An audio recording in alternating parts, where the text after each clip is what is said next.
Yeah. Whoop. Whoop, whoop, yep. Welcome back to So You're Interested In, the show where I break down an artist's discography in order to give you, the viewer, the best possible jumping off point in order to get into their catalog. On this episode, let's get into the experimental rock outfit, Spirit of the Beehive. Founded in Philadelphia in the mid-2010s, this eclectic group has seen its fair share of change throughout the years. With a rotating cast of members in their early years, the band eventually settled into a groove with some of their more recent projects. Their sound since their inception can best be described as shoegaze, but they do their absolute best to keep you from being bored. They've mixed in elements of psych rock, noise pop, dream pop, and even bits of electronica. Suffice to say, this band's sound is absolutely wild, as they tend to try bold and exciting approaches with each of their releases. Sure, this might sound slightly intimidating, but don't be discouraged, as I'm here to help you out. So let's start talking about 2 albums and 3 individual tracks that you must listen to in order to dive deep into Spirit of the Beehive's diverse discography. As per usual, we're gonna start with the albums.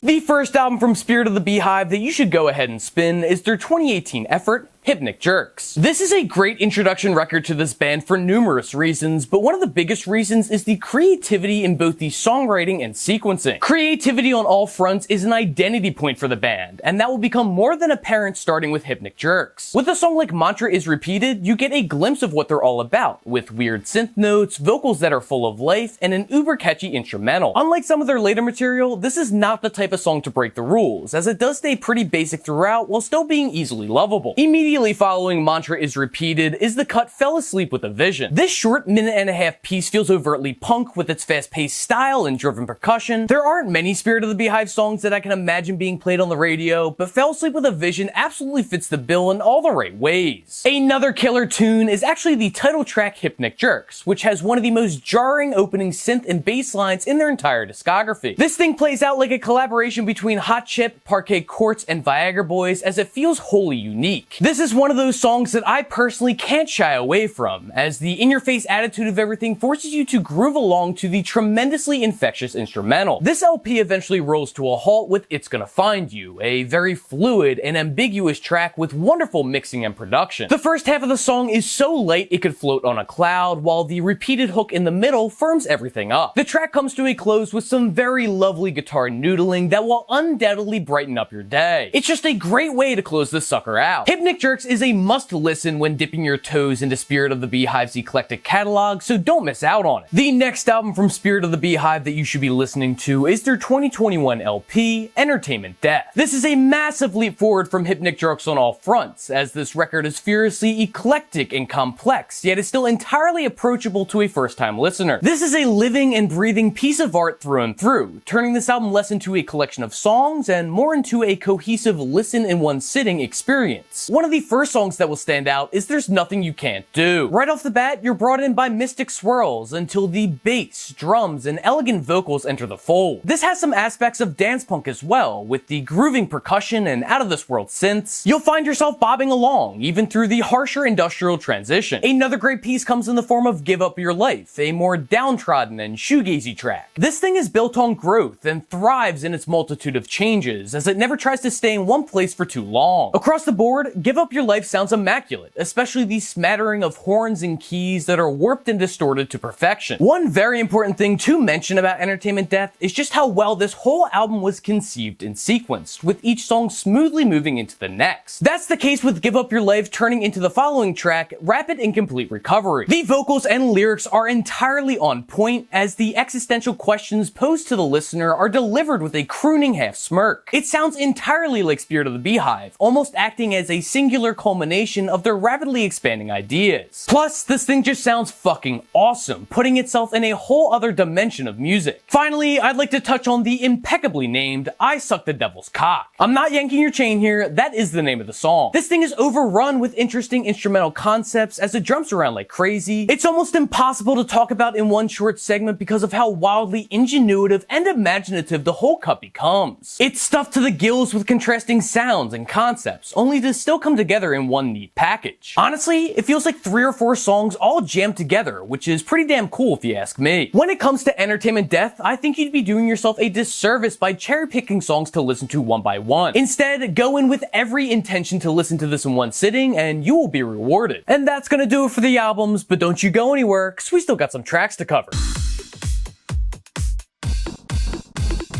The first track from Spirit of the Beehive that you should check out is Ether from their debut self-titled 2014 LP. Right away, you're gonna notice that this is a completely different sound from the group. It's the most basic and rudimentary song that I'll mention, but that doesn't make it a bad cut. The contrasting vocals gives this a unique flavor, mixing the airy feminine vocals with the more rambunctious masculine vocals. The percussion and bass drive this thing all the way through with the help of keys, guitars, and synths. I also love the closing lyrics of "I walk backwards all my life and stumble sideways all the way home." Ether ends up being a great look at a band starting to develop their sound and identity. This is not one to pass up. Next, I recommend listening to Future Looks Bright, It's Blinding from their 2017 effort, Pleasure Suck. I'll be honest, I really wanted to cover this whole record in the album section, but I decided to forego that inclination in favor of talking about this track in particular. This is yet another early glimpse into what this band had in store. A wonderful lo-fi groove is established with percussion, synths, and a subtle bass line, forcing you to lose yourself in their trance. This is a nice and relaxing piece too, something I will toss on while smoking a joint and sitting by a fire pit. It's not that this is some structural masterpiece or anything crazy like that. Future Looks Bright is just a pleasant and enjoyable listen. Plus, like I said, it's also a great one to enjoy while under the influence, but you didn't hear that from me. Go give it a listen and tell me what you think. Finally, I think you should go spin Tapeworm from their most recent release, the 2023 EP, I'm So Lucky. I could have easily picked something from their 2016 EP, You Are Arrived, but I wanted you to see what the most modern form of Spirit of the Beehive sounds like. Instantly, things become heavy as hell with what I can only assume is a distorted bass line, while the snapping drums add to the confusion. Eventually, these razor-sharp synths or guitars enter the fold like nails on a chalkboard, shredding the bloated bass line to pieces. Tapeworm actively feels angry with its shouted vocals and angular string approach. It reminds me of songs that could have come from Nine Inch Nails or Health due to the quasi-industrial nature of it all. Yet even so, the song closes out with a haunting piano section that is elevated by this heavy breathing in the background. Tapeworm is a lot, and it might not be everybody's cup of tea, but if you like aggressive music like I do, then this is not going to be one to skip through. And that will conclude my video covering Spirit of the Beehive. Links to all the albums and tracks discussed here will be located in the video description box below. Scroll down even further to the comments section where you can let me know if you liked any of the albums or tracks that I picked here. Maybe you're a huge fan of Spirit of the Beehive and maybe you think that I completely fucked up this list. That's fine. Go to the comments and let me know what you think I should have chosen for albums and tracks. While you're down there, feel free to recommend any artists that you'd like to see covered on this channel. Just know that I do have a bit of a backlog built up, so if I don't get to it right away, it's not personal. I'm probably working on it. Be sure to subscribe to this channel for more videos just like this every single week, along with other shows such as Stacks of Wax, Where It's At, and The Variety Show. I'm doing my very best to be more active on social media, so do me a favor and follow my Instagram and TikTok. I'm sure I'll be posting some stuff on there. And that's gonna do it. Outside of my usual reminder for you to go out and support your local record store if you are able to, along with the local artists in your area. And, well,